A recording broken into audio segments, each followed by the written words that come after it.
Hello students, good morning all of you. कैसे हो बच्चों? हमने 2-3 दिन बेटा एक ही टॉपिक के ऊपर क्वेश्चंस किए हैं। Isothermal process, adiabatic process.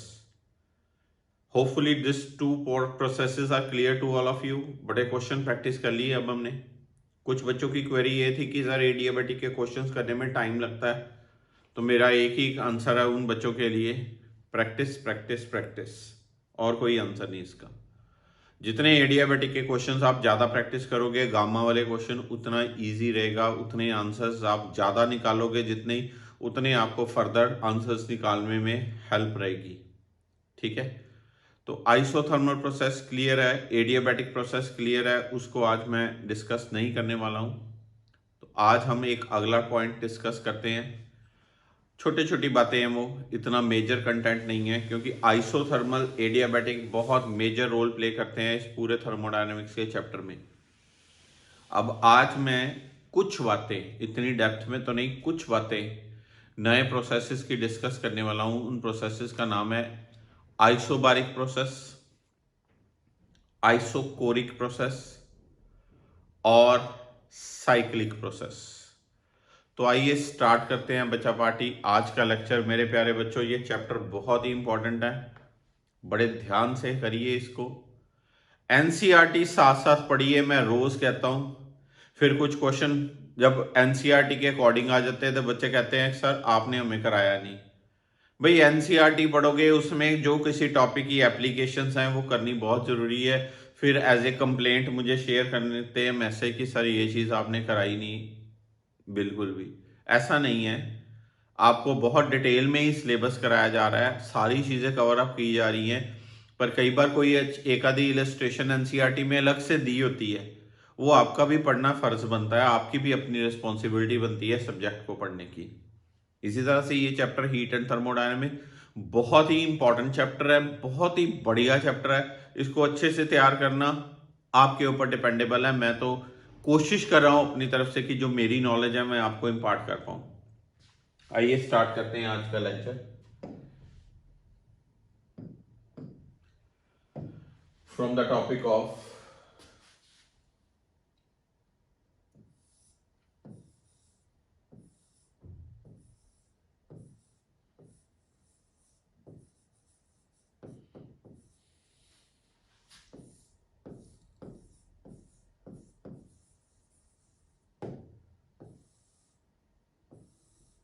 Isobaric process. Isobaric process क्या होता है? ये प्रोसेस बताइए सबको कि जब कोई थर्मोडायनेमिकल सिस्टम कोई ऐसी चेंज क्रिएट करे, किसी थर्मोडायनेमिकल सिस्टम में कोई ऐसी चेंज हो जिसमें जिसमें प्रेशर की टर्म जो है वो कांस्टेंट रहे, प्रेशर वेरी ना करे। अगर प्रेशर वेरी नहीं करेगा तो ऑब्वियसली क्वेश्चन में, दिमाग में, माइंड ये क्वेश्चन आता है कि वॉल्यूम और टेम्परेचर वेरी करेंगे, पीवी इक्वल टू आरटी से। ठीक बात।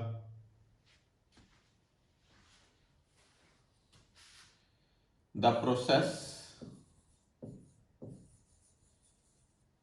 in which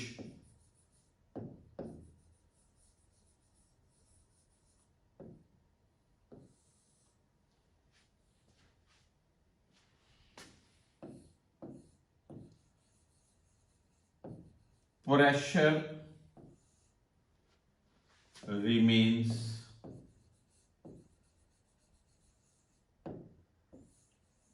constant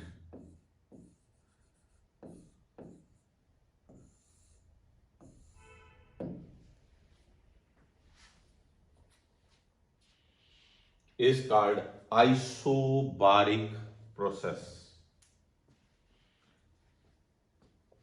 Pressure remains constant.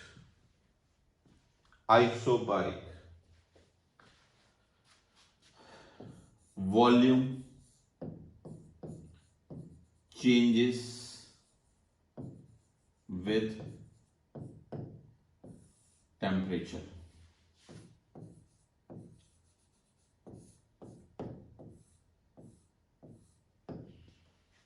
उसको बोलते हैं आइसोबारिक प्रोसेस। अगर वॉल्यूम टेम्परेचर के साथ चेंज हो तो भाई वो कौन सी इक्वेशन फॉलो करती, कौन सा लॉ फॉलो करती है? अगर केमिस्ट्री में आपको याद हो तो वो चार्ल्स लॉ फॉलो करेगी। Charles law, what is that? Eight constant pressure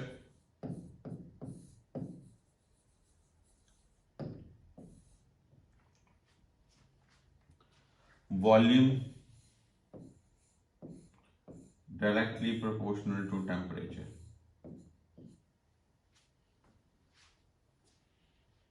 यानी कि V1 by V2 equal to T1 by T2।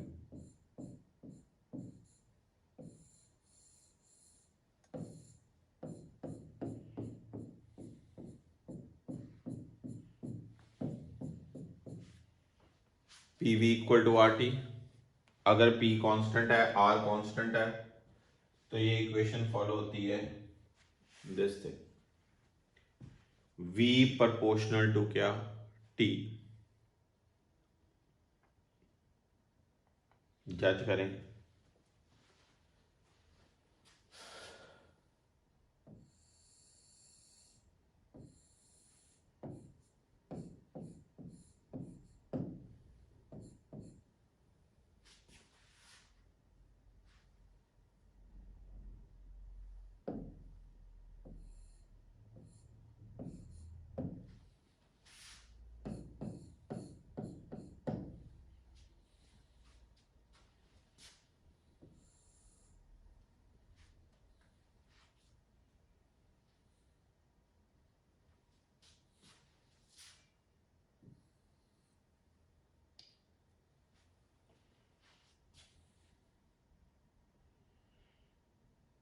आप देखिए ग्राफ, P कांस्टेंट रह रहा है।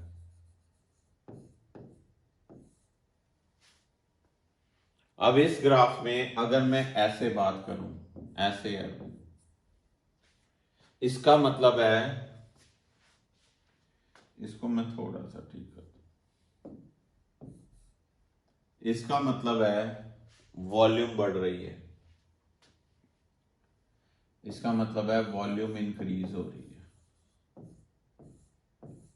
अगर वॉल्यूम इंक्रीज हो रही है एट कांस्टेंट प्रेशर तो ऑब्वियसली टेम्परेचर भी क्या इंक्रीज हो रहा है, क्योंकि volume is directly proportional to क्या?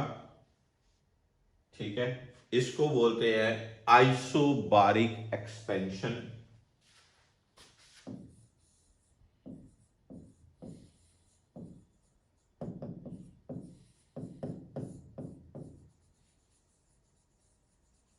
या ब्रैकेट में आप कह सकते हो हीटिंग।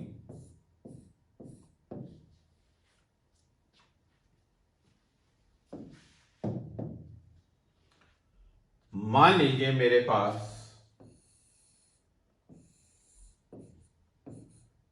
पीवी कर्व, एरो ऐसे,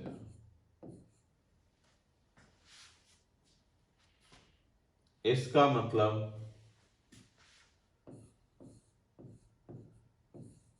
प्रेशर कांस्टेंट है, वॉल्यूम डिक्रीज हो रही है, टेम्परेचर डिक्रीज हो रहा है।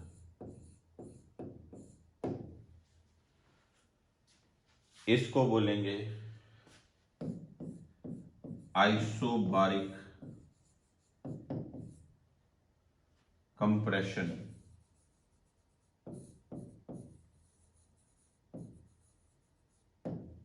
और कूलिंग। बहुत क्लियर होना चाहिए, आइसोबारिक कंप्रेशन और क्या? कूलिंग। बहुत डेप्थ है इसमें। हीट की eight constant pressure, constant pressure पे आपने गैस को हीट किया, उसकी वॉल्यूम बढ़ी, उसका टेम्परेचर बढ़ा। क्यों? Volume proportional to temperature. आपने इसको कूल किया, प्रेशर सेम रखते हुए वॉल्यूम कम हुई, टेम्परेचर कम हुआ। क्यों? वॉल्यूम प्रोपोर्शनल के टेम्परेचर के। This isobaric compression cooling.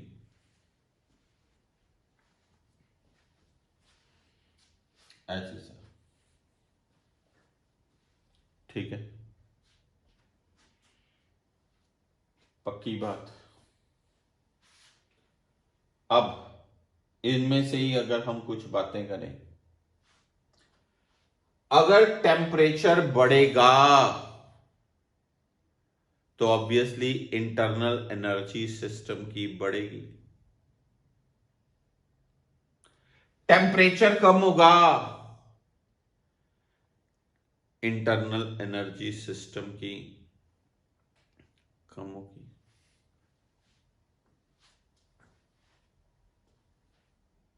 ठीक है, हाँ जी,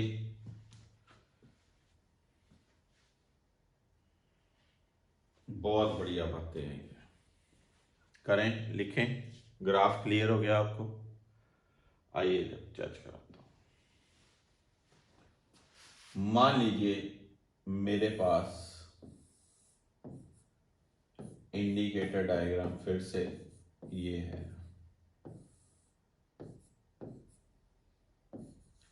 heating,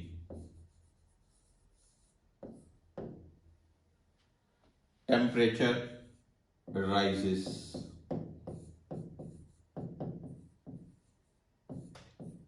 delta T positive, therefore delta U increases, means delta U भी क्या? पॉजिटिव। ठीक है, इंटरनल एनर्जी सीधा टेम्परेचर का फंक्शन होती है, इसलिए वो भी क्या?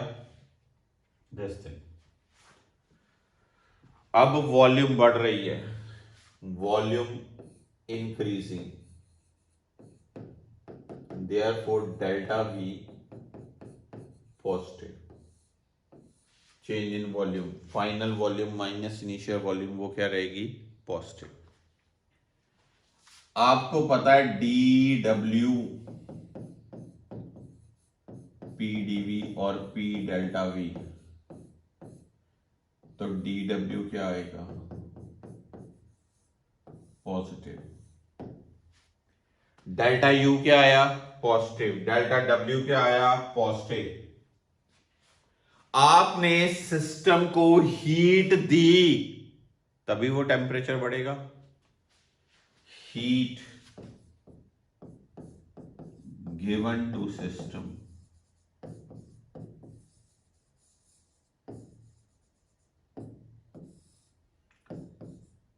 Delta q positive.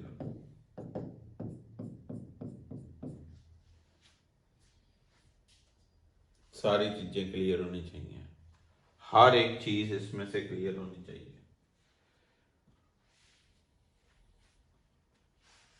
समझे? पक्का? पॉइंट क्लियर हो गया? फर्स्ट लॉ ऑफ थर्मोडायनेमिक्स लगाना हो तो फर्स्ट लॉ क्या होता है? D Q equal to D you plus D W. D q भाई पॉजिटिव है, डी यू पॉजिटिव है, डी डब्ल्यू भी क्या है? पॉजिटिव।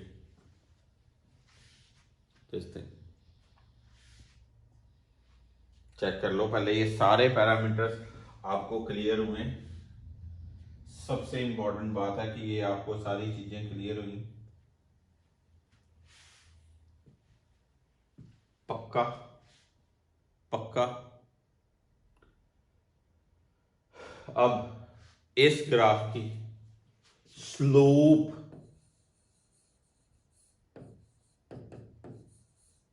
जीरो। क्यों जीरो? नजर ही आ रहा है। स्लोप क्या होती है? Change in this, change in over change in this, ये तो चीज ही कांस्टेंट है। स्लोप वैसे मैथमेटिकली आप कर लो तो स्लोप क्या होती है? DP bye DV. ओ भाई प्रेशर तो चेंज नहीं हो रहा है, इसलिए डीपी क्या हुई? जीरो। तो स्लोप क्या हुई फिर? जीरो। मानते हो बात को? आइसोथर्मल की स्लोप क्या थी? Minus p by v. Adiabatic की स्लोप क्या थी? Gamma minus p by v. इसकी स्लोप क्या आई? शून्य।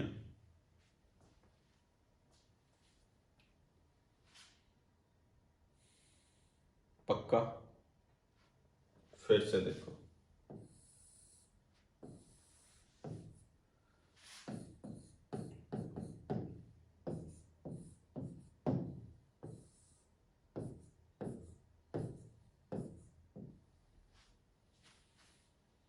क्या कहते हैं इसको? आइसोबारिक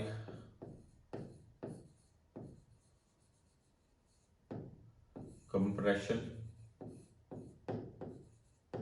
और क्या? कूलिंग, और क्या? Delta we negative, D W negative, temperature decreases, dt negative, delta U भी क्या फिर हुआ? नेगेटिव। ठीक है, जो जी कम हो रही है वो चीज क्या रहती है? Negative.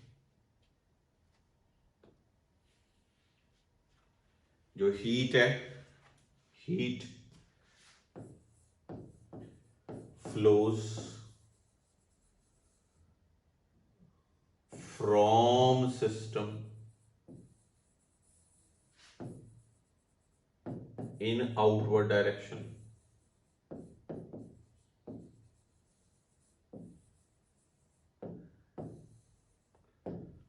Therefore, dq negative, dq क्या हुआ? Negative, dt negative, dw negative, dq की भी क्या? नेगेटिव। पक्की बात? इधर क्या था? dt positive, du positive, dw positive, delta v positive, dq भी क्या? पॉजिटिव। सब पॉजिटिव थे। इसमें dq negative, delta v negative, dw negative, dt negative, du भी क्या? नेगेटिव। स्लोप इसकी फिर क्या आई? जीरो।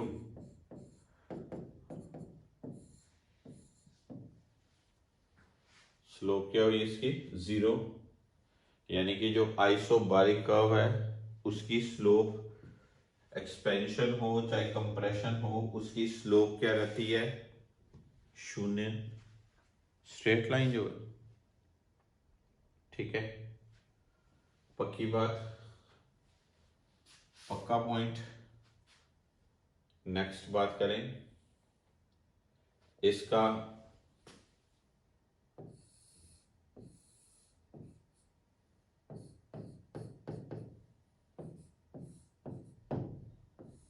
मान लो ये चीज है, इसका आप कोई पूछे bulk modulus of elasticity of A isobaric process, bulk modulus के dp by this thing,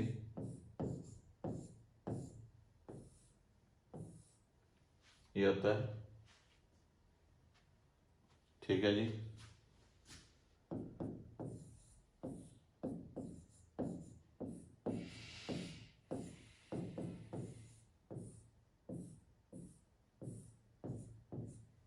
इसका बल्क मॉडुलस ऑफ वेलोसिटी कितना आया? शून्य। बल्क मॉडुलस ऑफ वेलोसिटी इसका शून्य। पक्की बात? आइसोथर्मल का बल्क मॉडुलस क्या था? माइनस, और आइसोथर्मल का था कल्ला पी, एडियाबेटिक का था गामा पी, इसका कितना 0। ठीक है, वर्क डन इन आइसोथर्मल, इसकी सीपी निकालनी हो, स्पेसिफिक हीट,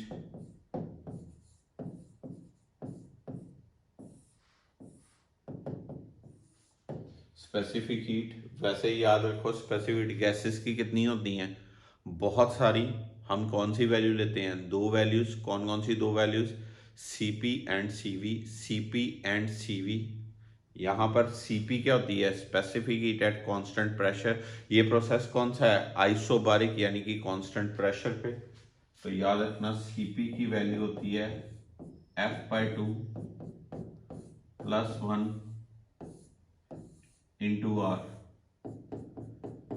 ये एक्सप्रेशन याद रख लीजिए, गैसेस में हम ये डिराइव करेंगे F/2 + 1 × R, where F is what, degree of freedom of A gas. F क्या है, degree of freedom of A gas. Kinetic theory में बहुत डिटेल में ये पढ़ाऊंगा आपको। Degree of freedom of A gas, monoatomic gas हो, मोनोटॉमिक गैस, मोनोटॉमिक गैस, उसका F होता है 3/2 + 1 × R, Cp की वैल्यू आएगी। डायटोमिक गैस, उसका डिग्री ऑफ फ्रीडम होता है 5, 5/2 + 1 × R। ट्राइटोमिक गैस, ट्राइएटोमिक गैस, उसका डिग्री ऑफ फ्रीडम होता है, उसका डिग्री ऑफ फ्रीडम होता है क्या, 7 और 6, 7 और 6, समझे बात को, 7 और 6 यह डिग्री ऑफ फ्रीडम होता है। तो फिर यहां पर पुट करके आपका सीपी का रिजल्ट आ सकता है, CP specific heat at constant pressure. Formula याद रखना, F/2 + 1 × R। F क्या, degree of freedom of A gas, mono की डिग्री ऑफ फ्रीडम 3, डाई की डिग्री ऑफ फ्रीडम 5, ट्राइटोमिक की degree of freedom, try atomic की degree of freedom कितनी, 7 और 6। याद रखने वाली बातें हैं, ठीक है।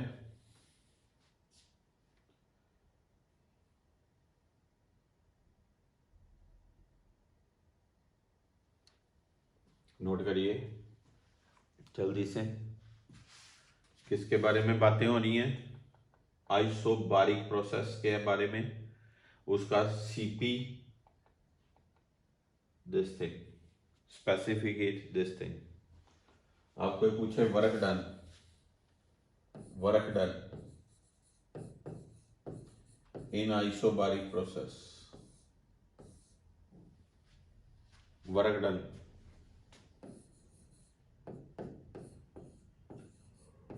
PdV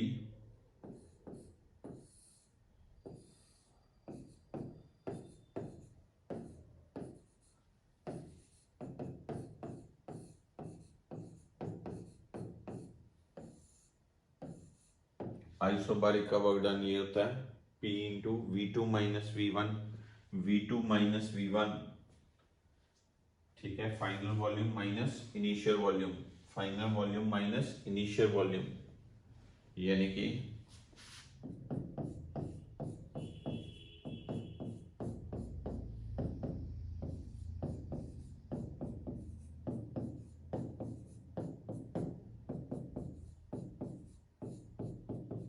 एक फॉर्मेट ये भी होता है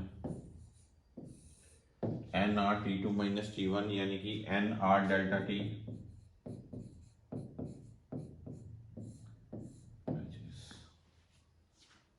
अगर आप वैसे कहें तो आपके पास ये प्रोसेस है, तो क्या, the area under the curve क्या लिखूं, area under curve gives work done, area under curve gives अस क्या, वर्क डन। इसके नीचे वाला ग्राफ के नीचे वाला सारा एरिया क्या देता है आपको, वर्क डन। बड़ा एक लॉजिकल पॉइंट समझाऊंगा आपको, ये देखो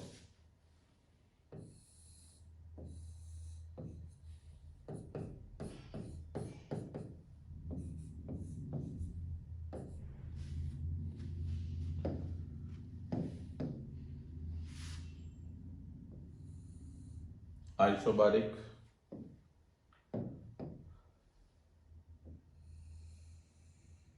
आइसोथर्मल,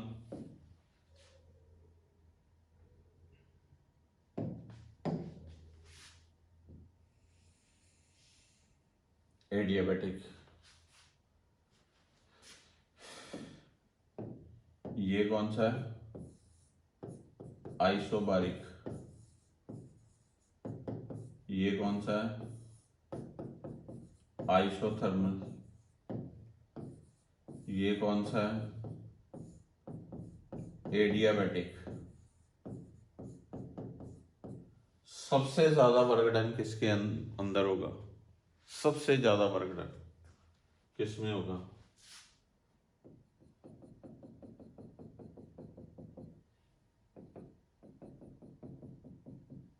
जिसके नीचे एरिया सबसे ज्यादा है। किसका एरिया सबसे ज्यादा है, आइसोबारिक का।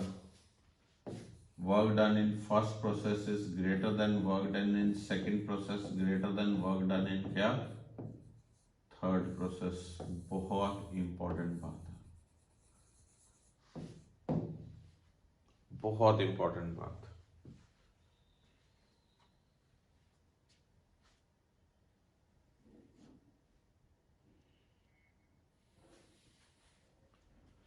बहुत ही इंपॉर्टेंट बात है। वर्क डन आइसोबारिक प्रोसेस में सबसे ज्यादा as comparable to isothermal as well as adiabatic. बहुत इंपॉर्टेंट बात, अच्छे से नोट डाउन करिए। आइसोबारिक का वर्क डन सबसे ज्यादा as compare to isothermal as comparable to क्या, एडियाबैटिक।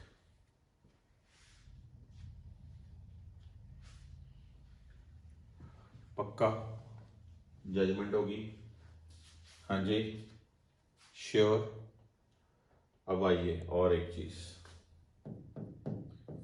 आपको पता है फर्स्ट लॉ ऑफ थर्मोडायनेमिक्स जिसको हम नाम देते हैं फ्लोट, नोट्स में लिखा था मैंने, first law of thermodynamics, D Q equal to क्या, D you plus D W,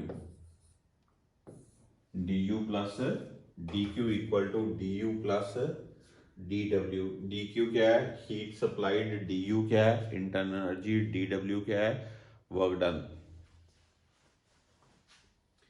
फी लेना, डी डब्ल्यू जो है ना वो एन आर डेल्टा टी है।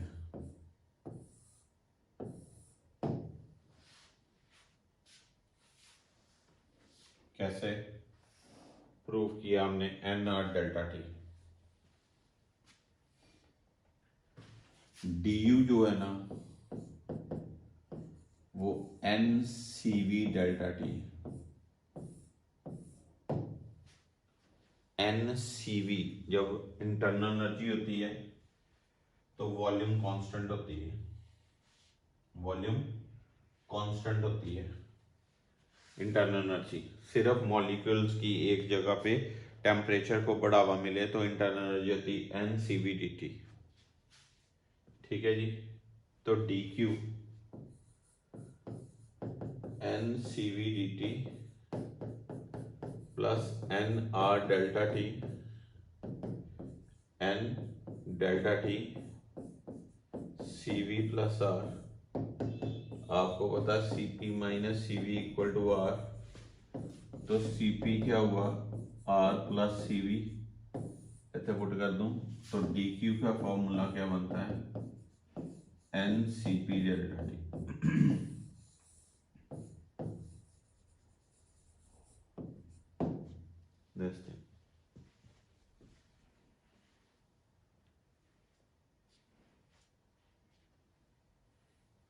बहुत ही बढ़िया। डी डब्ल्यू n R D T, D u याद रख लेना फॉर इंटरनल एनर्जी, हमेशा हमेशा हमेशा वॉल्यूम कांस्टेंट रहती है। तो फिर डी यू का फॉर्मूला क्या बना, n C we D t, n C we D t. C v stands for specific heat at constant volume.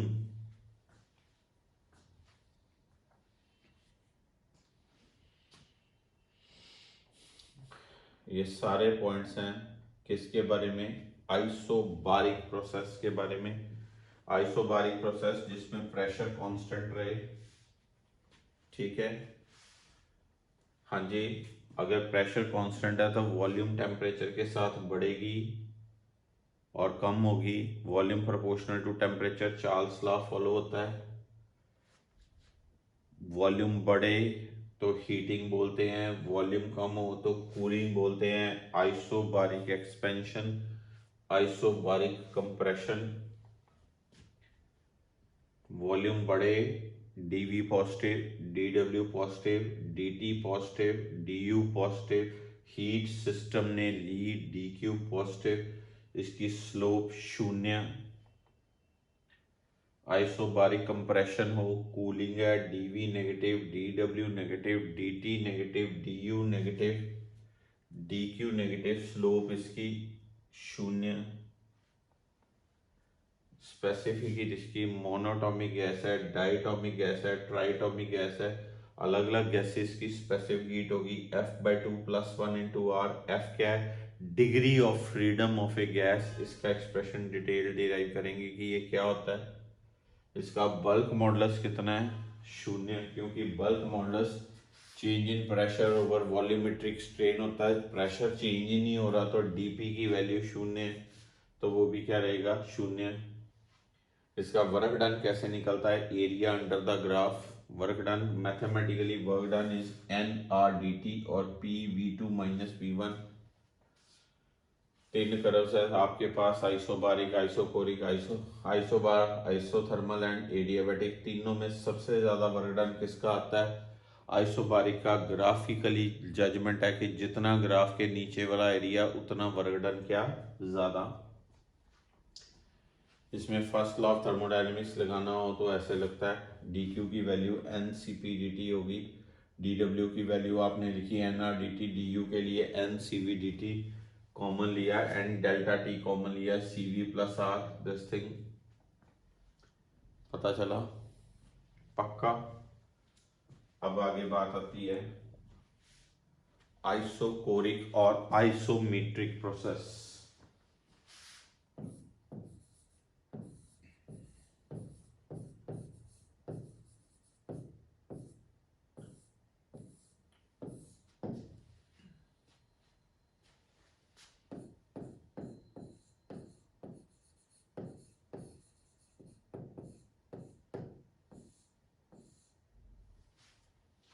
ये प्रोसेस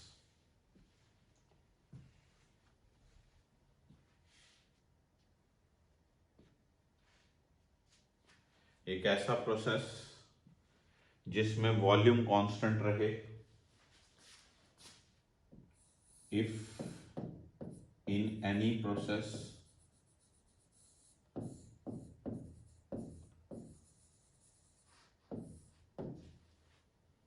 volume remains constant,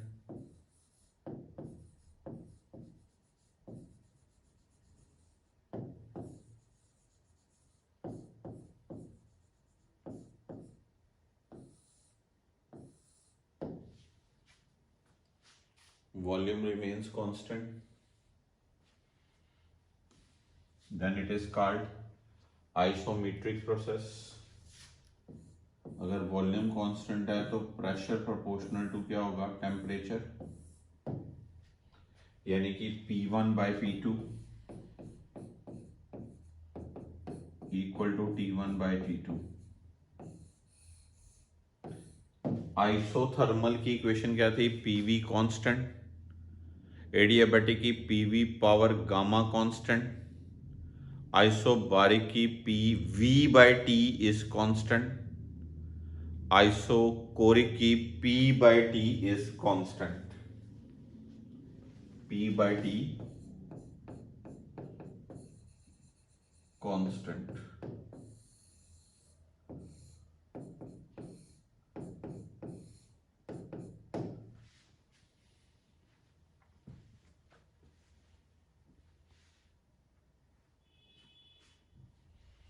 ठीक है, जजमेंट करें कुछ।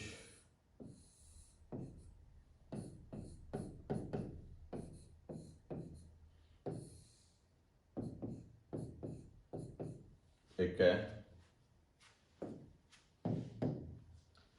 और अगर ये 2 नंबर, ये 1 नंबर, 1 नंबर को क्या कहेंगे, आइसोमेट्रिक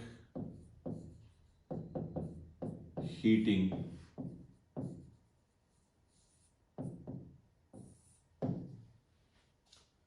और 2 नंबर को क्या कहेंगे, आइसोमेट्रिक कूलिंग।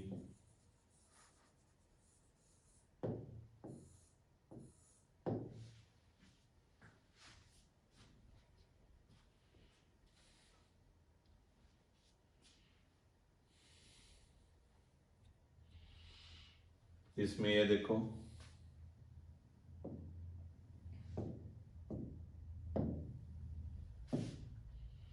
1 नंबर में वॉल्यूम कांस्टेंट, प्रेशर बढ़ रहा है, टेम्परेचर बढ़ेगा,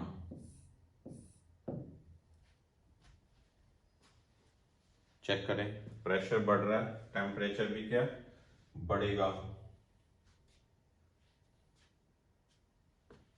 ठीक है, pressure increases, delta P positive,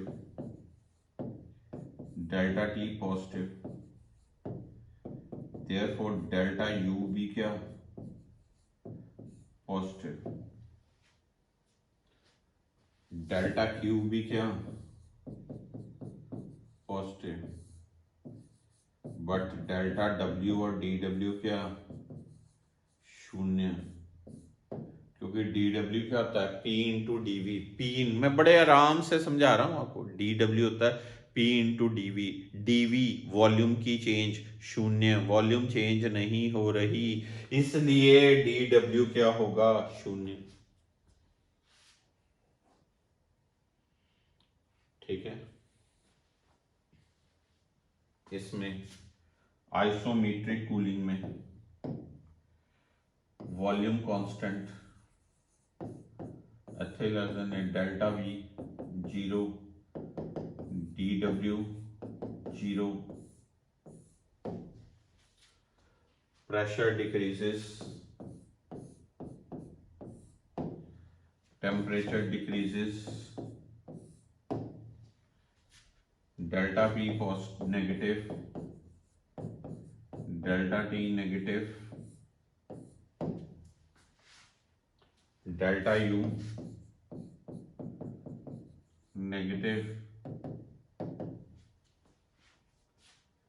DW अच्छा DQ नेगेटिव, DW शून्य, वर्क डन कुछ नहीं होगा।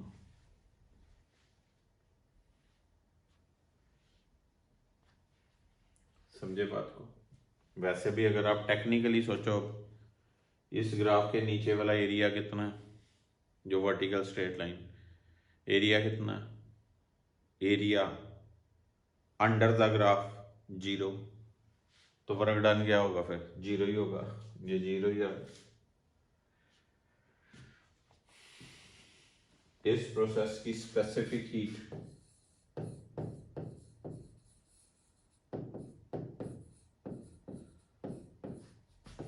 CV F/2R, और यार CP क्या थी, CP क्या थी, F/2 + 1 × R, इसकी क्या F/2R, F क्या, degree of freedom of gas, monoatomic की कितनी 3, डाइटॉमिक की 5, ट्राइटॉमिक की 7 और 6, 2 ऑप्शंस होती। इसकी स्लोप इनफाइनाइट, कितनी इनफाइनाइट, वर्टिकल स्ट्रेट लाइन जो है तो स्लोप कितनी इनफाइनाइट। इसका बल्क मॉडुलस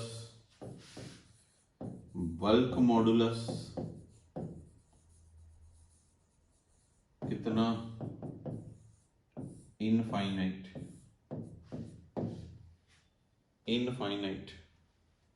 बल्क मॉडुलस क्या होता है, dP/dV/V, dV कितना है 0, dP/0 इनफाइनाइट। इसका वर्क डन P/dV, dV कितना है 0, तो वर्क डन भी क्या, आइसोकोरिक प्रोसेस में कोई काम नहीं करना पड़ता, आइसोकोरिक प्रोसेस में कोई काम नहीं करना पड़ता।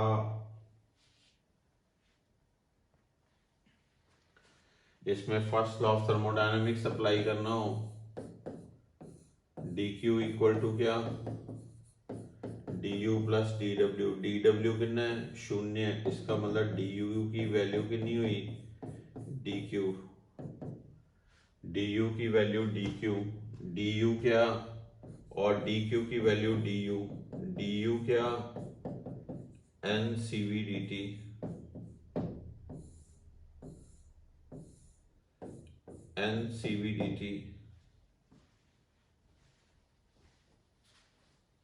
NCV/dt, CV लगाई जाओ, यहां से आंसर बनता जाता है। बहुत ही बढ़िया। कौन सा प्रोसेस, आइसोकोरिक और आइसोमेट्रिक, ऐसा प्रोसेस जिसमें वॉल्यूम कांस्टेंट है, pressure proportional to temperature, P1/P2 = T1/T2 और P/D is what, constant. Then isometric heating, isometric cooling, isometric cooling, ये पहला ग्राफ आइसोमेट्रिक हीटिंग का, दूसरा आइसोमेट्रिक कूलिंग का। सारे पैरामीटर क्लियर होने चाहिए। इसकी स्पेसिफिक हीट F/2R, उसकी F/2 + 1 × R, क्योंकि गैसेस की स्पेसिफिक हीट्स 2 बहुत सारी होती हैं। आइसोथर्मल की स्पेसिफिक हीट कितनी थी इनफाइनाइट, एडियाबैटिक की कितनी थी 0, इसकी CP और CV, CP specific eight constant pressure, specific eight constant volume, CP का एक्सप्रेशन F/2 + 1 × R, CV का expression F/2R, R gas constant है, F degree of freedom of A gas है, किसी मॉलिक्यूलर अरेंजमेंट पे डिग्री ऑफ फ्रीडम डिपेंडेबल होती है, ठीक है। इसकी स्लोप इनफाइनाइट, इसका बल्क मॉडुलस इनफाइनाइट, इसका वर्क डन कितना 0। अगर मेरे पास ये ग्राफ हो, ये वाला ग्राफ, मैं इसमें एक चीज ये भी बना दूं, एक ग्राफ ये बना दूं, चौथा नंबर आइसोमेट्रिक, आइसो इन 4th ग्राफ, वर्क डन 0। सबसे ज्यादा वर्क डन फिर किसमें हुआ, सबसे ज्यादा वर्क डन किसमें हुआ, आइसोथर्मल में, उससे आइसोबारिक में, उससे कम वर्क आइसोथर्मल में, उससे कम वर्क एडियाबैटिक में, सबसे कम वर्क यानी कि 0 वर्क किसमें, आइसोकोरिक प्रोसेस में।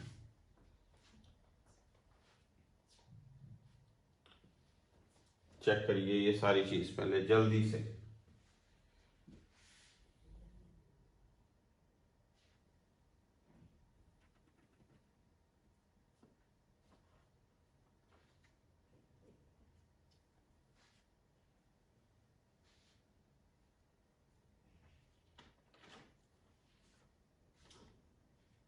पक्का जजमेंट होगी सारी। इसके बाद आता है साइक्लिक और नॉन साइक्लिक प्रोसेस। साइक्लिक और क्या, नॉन साइक्लिक। नाम में ही क्लियर है, साइक्लिक बताया था। एक प्रोसेस में कुछ वेरिएशंस हों, कर करा के वो वापस अपनी इनिशियल स्टेट पे पहुंच जाए, उसको बोलते हैं साइक्लिक प्रोसेस। जब कोई प्रोसेस में कुछ वेरिएशंस हों और वो अपनी इनिशियल स्टेट पे ना पहुंच पाए, उसको बोलते हैं नॉन साइक्लिक प्रोसेस। एक साइक्लिक और एक क्या, non cyclic. System returns back to its initial state.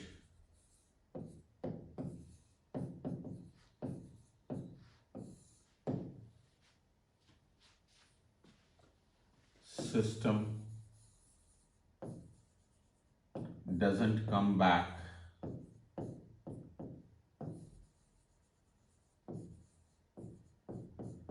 to its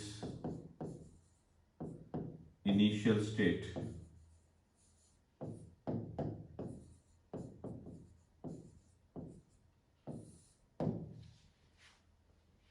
उसको बोलते हैं नॉन साइक्लिक प्रोसेस।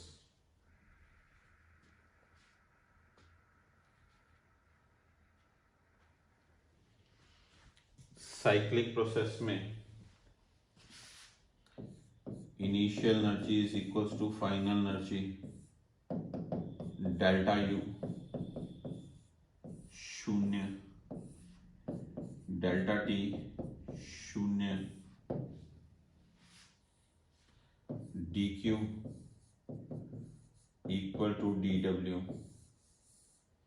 जितनी हीट दोगे सारा का सारा काम करेगी, जितनी हीट दोगे सारे का सारा काम करेगी। ठीक है, इस केस में initial energy not equal to final energy, delta u is not equal to zero, delta t not equal to zero, this thing. ठीक है, साइक्लिक प्रोसेस की इलस्ट्रेशन जैसे कोई सिस्टम यहां से चले, यहां गया, वापस आया, यहां आया,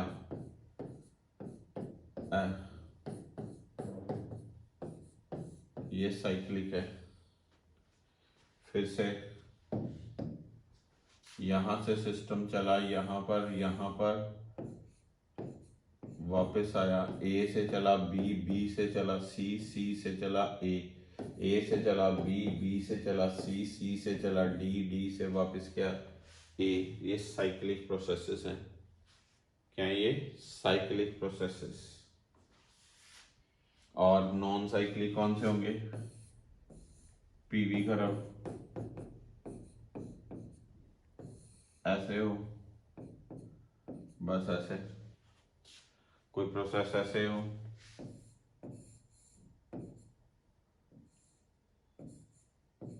बस इतने ही, इतने वापस ना जाए। कोई प्रोसेस ऐसे हो, सारे क्या हुए, नॉन साइक्लिक। ठीक है, बहुत ध्यान से। इसके केस में in this case area enclosed within cycle gives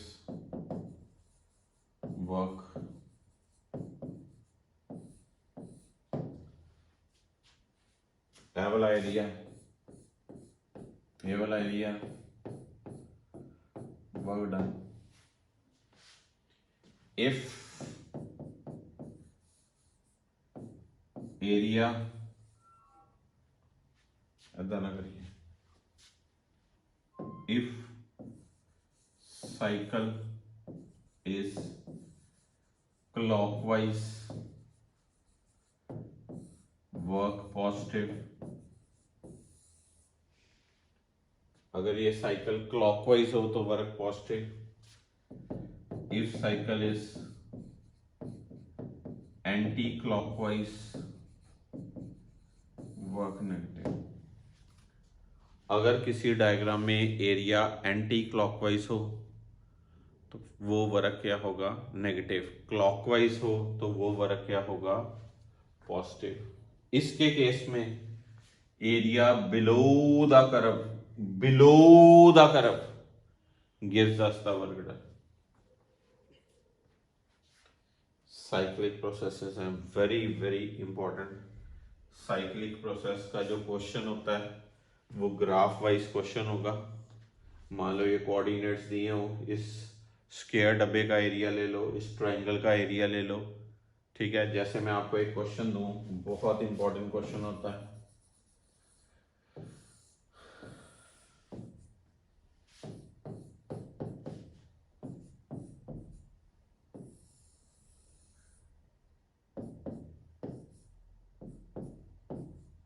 वो कहता है इसका वर्क डन निकालो, इसका वर्क डन निकालो। बहुत ही इंपॉर्टेंट, बहुत बहुत बहुत इंपॉर्टेंट क्वेश्चन। निकालो वर्क डन। वर्क डन क्या होगा, एरिया ऑफ सर्कल।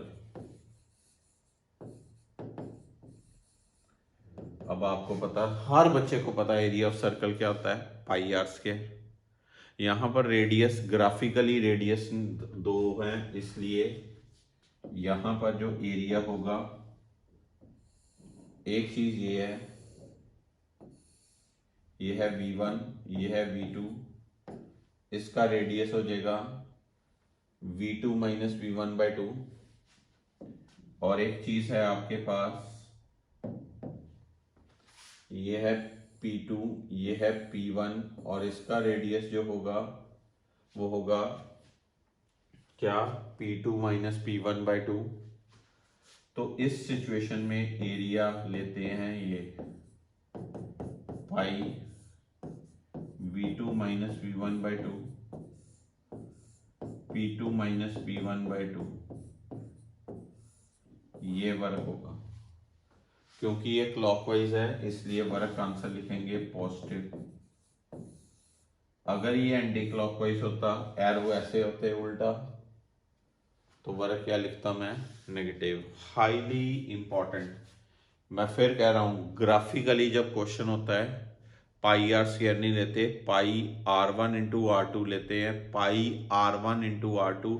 R1 ये टर्म है, R2 ये टर्म है, या R1 R2 जिधर मर्जी ले लो, बट रेडियस, ये देखो ये पूरा डायमीटर जो है, ये पूरा डायमीटर जो है,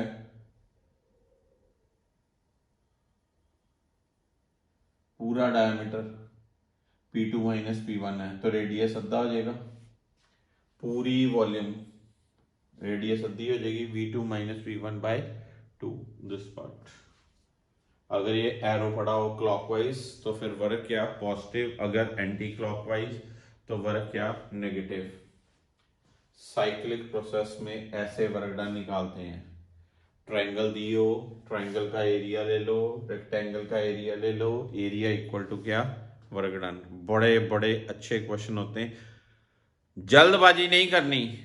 जो ग्राफ दिया हो वो पीवी ग्राफ दिया हो तो ये बात होती है, PV graph, PV graph, VT graph नहीं, पीटी ग्राफ नहीं। कौन सा ग्राफ, पीवी ग्राफ। कौन सा, प्रेशर वॉल्यूम का ग्राफ, प्रेशर वॉल्यूम का graph, this part,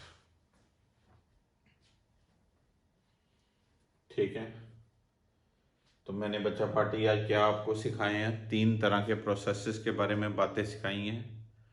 isobaric process, isochoric process, cyclic process. हमने थर्मोडायनेमिकल प्रोसेस से शुरू किए हुए हैं। आइसोथर्मल, एडियाबैटिक बहुत डीप में है, बहुत क्वेश्चन है। आइसोबारिक, आइसोकोरिक, आइसोमेट्रिक कह लो, इतने ज़्यादा क्वेश्चन नहीं बनते, पर फिर भी कुछ क्वेश्चंस शेयर करने की कोशिश करूंगा इस पे ऊपर। और ये क्वेश्चंस हम आज करेंगे, बड़े छोटे लेवल के क्वेश्चन होंगे। Then next we proceed with the laws of thermodynamics, zeroth law as well as first law of thermodynamics.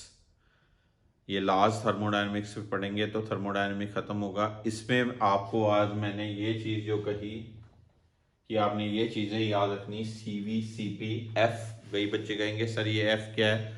Degree of freedom of gas है। जब हम काइनेटिक थ्योरी ऑफ गैसेस पढ़ेंगे तो डिग्री ऑफ फ्रीडम को थोड़ा depth में और अच्छे से समझाएंगे, फिर आपको क्लियर हो जाएगी। पर यहाँ पर इस स्टेज पे आप इसका फॉर्मूला ऐसा लर्न कर लीजिए। So guys, hopefully today's lecture is clear to all of you, right? Thank you so much for today's lecture. God bless you all.